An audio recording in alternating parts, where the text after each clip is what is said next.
আসসালামু আলাইকুম প্রিয় বন্ধুরা, দেশ দেশের বাহির থেকে যারা দেখছেন সকলের প্রতি আন্তরিক সালাম ও মুবারকবাদ।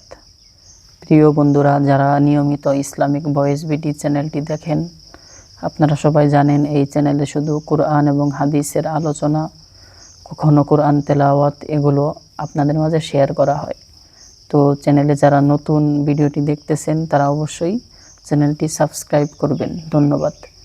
আজকে যে বিষয়টা আপনাদের সম্মুখে আলোচনা করব সেটা হলো, আমার সামনে যে কিতাবটি রয়েছে এটা শায়েখ ফরিদউদ্দীন আত্তার রহমতুল্লাহ আলাইয়ের লিখিত একটি কিতাব। এই কিতাবের মধ্যে তিনি চমৎকার একটা বিষয় আলোচনা করেছেন। যেমন পৃথিবীর বুকে যত মানুষ আসতেছে এবং আল্লাহ তাআলার ইবাদত করতেছে অথবা কেউ ইবাদত করতেছে না, এই দুই অবস্থার মধ্যেই তো সমস্ত মানুষগুলো আছে।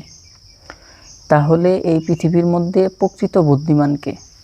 হাদিসের মধ্যে নবী আলাইহিস সালাম বলেন, আল কাইয়িসু মান দানা নাফসাহু ওয়া আমিলা লিমা বাদাল মাউত।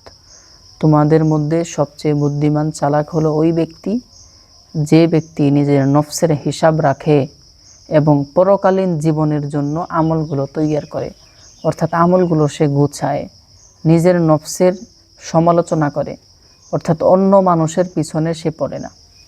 আর শায়েখ আত্তার রহমতুল্লাহ আলাই তার এই কিতাবের মধ্যে উল্লেখ করছেন কি, শায়েখ রহমতুল্লাহ আলাই বলেন যে পৃথিবীর মধ্যে তুমি সমস্ত মানুষকে ঘুমন্ত মনে করো, পৃথিবীর সমস্ত মানুষকে ঘুমন্ত মনে করো, প্রকৃত জাগ্রত ওই ব্যক্তি যে ব্যক্তি এই জগৎ হইতে চলিয়া গিয়াছে।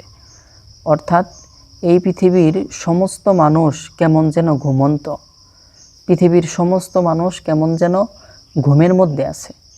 একমাত্র যে ব্যক্তি এই জগৎ থেকে চলিয়া গিয়াছে ওই ব্যক্তিই জাগ্রত। কেননা যে ব্যক্তি দুনিয়া থেকে চলে গেল সে যেন জেলখানা থেকে মুক্তি পেল। যেমন বুখারী শরীফের মধ্যে একটি হাদিস, বুখারীর মধ্যে একটি হাদিস আছে, যে হাদিসের মধ্যে নবী আলাইহিস সালাম বলছেন, আদ দুনিয়া সিজনুল মুমিন, দুনিয়া হলো মুমিনের জন্য জেলখানা, কয়েদখানা। অর্থাৎ দুনিয়াতে মানুষ যতদিন থাকবে সে যেন কয়েদখানার মধ্যে আবদ্ধ থাকলো। এজন্য দুনিয়াতে আমরা যতদিন বেঁচে থাকব আল্লাহর ইবাদত করব, নবী আলাইহিস সালামের সুন্নতের পথে চলব, সুন্দর জীবন করব, দুনিয়া এবং আখিরাতের কল্যাণ আল্লাহর কাছে প্রার্থনা করব।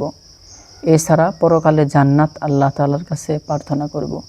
আল্লাহ তাআলা আমাকে, আপনাকে, সবাইকে আমল করার তৌফিক দান করুন। চ্যানেলে যদি আপনি নতুন হয়ে থাকেন অবশ্যই ইসলামিক ভয়েস ভিডি এই চ্যানেলটি এখনই সাবস্ক্রাইব করুন।